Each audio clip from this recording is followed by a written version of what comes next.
Madam, Home Minister, may I remind the Home Minister, tough laws. You want tough laws? Where I asked the Honorable Home Minister, you were the Home Minister when Akshardham took place. 4 boys lost 11 years. Who killed those people in Akshardham Mandir? No one knows. But it is the 4 boys who lost their 11 years, madam. That is why I say that IPC is good enough. A bad craftsman will blame its tools. I conclude by saying that we endorse Universal Declaration of Human Rights. And in that end of Universal Declaration of Human Rights was said that man has a right to rebel against tyranny. आदाब, पल news के news room में आप सभी का स्वागत है और मैं हूं आपके साथ नदीम अकरम।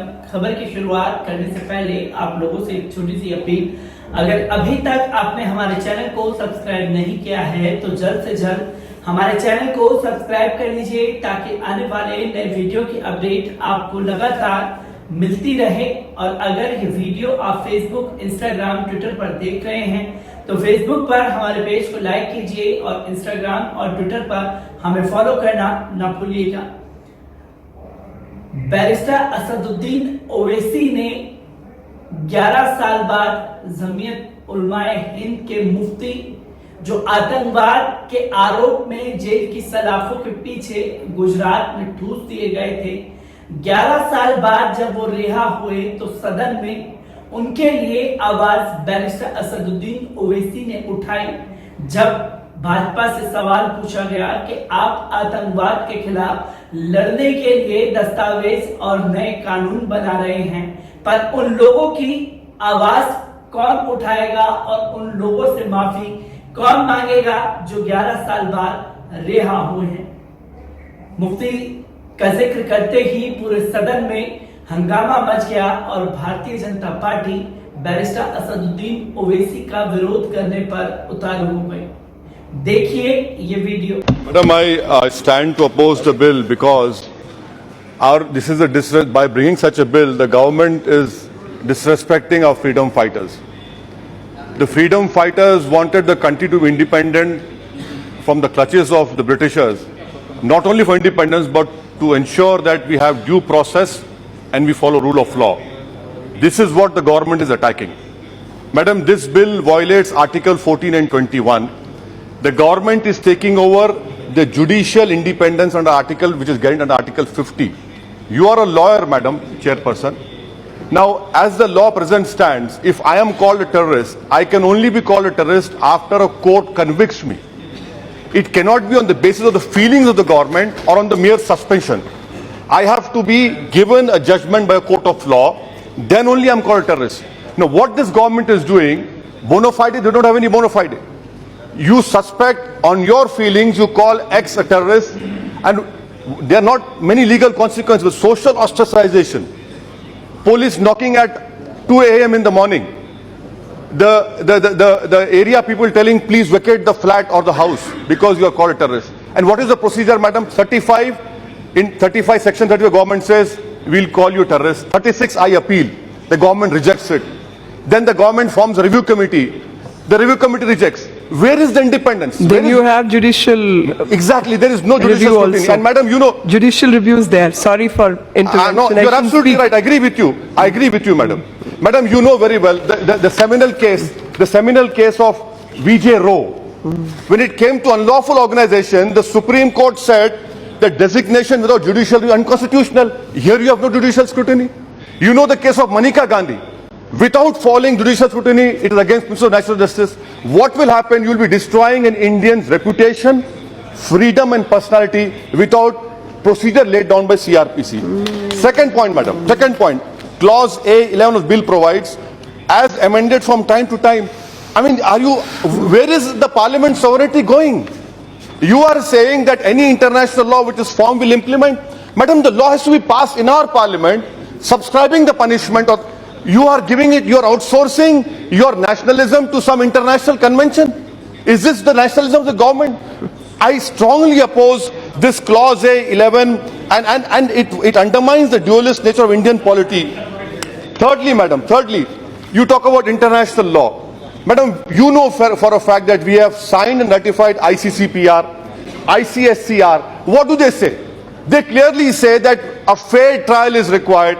Here in this UAPA, presumption of guilt is on the accused. Even if I am silenced, that is taken as my guilt. That is a clear violation of ICCPR Article 14, madam. Please look into it. You don't talk about that. You talk about Security Council resolutions. Madam, Security Council 1373 clearly says you cannot violate ICCPR. Security Council 1535 resolution says any law you make to counter terrorism must comply with international law and human rights. Again, you violated. Fourth point, madam. You have zero tolerance for terrorism. May I ask very respectfully to the Honorable Home Minister, what about your zero tolerance towards miscarriage of justice? Recent example, 3 days ago, 4 boys from Amroha were released by NIA after spending 7 months. Now, will you suspend those officers? You cannot suspend, madam. Please allow me, madam. Please. I've already given you 1 minute please, extra. madam, I request you, madam. Please, give me 3 minutes. Madam, there's 197 CRPC, 45(1) CRPC, which will not allow you to suspend the officials. Only what is the remedy for me? Article 311. Will you suspend those NIA officers? No, you will not do it. And I blame Congress party for this. They are the ones, they are the main culprits for bringing this law. They are the ones. And when they are in power, they are bigger than BJP. When they lose power, they become big brother of Muslims. That is my tragedy. You have made such laws that you come and take it to its logical conclusion. And madam, my fifth point is seizure of property. Please again see, madam, seizure of property. Where is the judicial scrutiny? Can a policeman apply a judicial mind? No. And then you are violating federalism. State property, how can a NIA take? That's a violation of federalism. And madam, bail. Please understand, I will not get bail because I have to satisfy the court. I have to satisfy the court that I'm innocent. But may I point out to you, madam, a Supreme Court case of 2018, Nikesh Chand Tarachan, the bail provision in this act and the PMLA act are completely ad verbatim. In that, the Supreme Court said in PMLA that it is drastic, draconian, it reverses the presumption of innocence. Will you follow that act, that Supreme Court judgment? We don't know. And madam, section 58 was there in Pota. Again, Congress party. Mr. Chidambaram, I pleaded with him from here. Sir, don't pass this law. But I was told, no, you don't know about national interest. Now Congress party sits here and sermonizes. You did not even send that 2008 bill. You did not even send that 2008 bill to the standing committee. Who are the victims? I wish and pray that a topmost Congress leader should go under UAPA and spend at least 10 months. Then they'll realize my pain. Madam, let me remind you. I'm concluding. Madam, In any case, Mr. Owaisi's time is up. Yes, tell me the rule. Tell me the rule. The same rule you read. I asked the same privilege that honorable member of Parliament Ahluwalia. Let's the same rule. Two lines. Please, if I don't put forward my pain over here, where should I go? Please tell me. I have been a victim of this act, madam, not these people. I have been a victim. My livelihood has been destroyed. Please give me 2 minutes. I plead with you. Madam, Finish. I conclude. Madam, I don't want any respect from Congress party. I don't want. I am good enough for that because saying. Now, Adhirji, and Mr. Owaisi, I'm concluding. Just conclude. Conclude. UAPA, nothing else. In this law, we have created a world record. The police detention is for 6 months. Nowhere in the world it is like this. Nowhere in the world, madam. UK 28 days.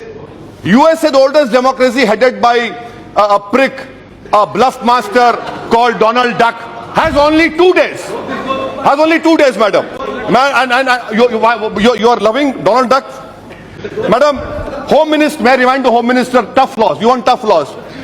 Where I asked the Honorable Home Minister, you were the Home Minister when Akshardham took place. 4 boys lost 11 years. Who killed those people in Akshardham Mandir? No one knows. But it is the 4 boys who lost their 11 years, madam. That is why I say that IPC is good enough. a bad craftsman will blame its tools. I conclude by saying that we endorse Universal Declaration of Human Rights, and in that end of Universal Declaration of Human Rights was said that man has a right to rebel against tyranny. These laws will force people to rebel against tyranny. You are following in the rightful steps of Congress party. I welcome that. You have seen their state.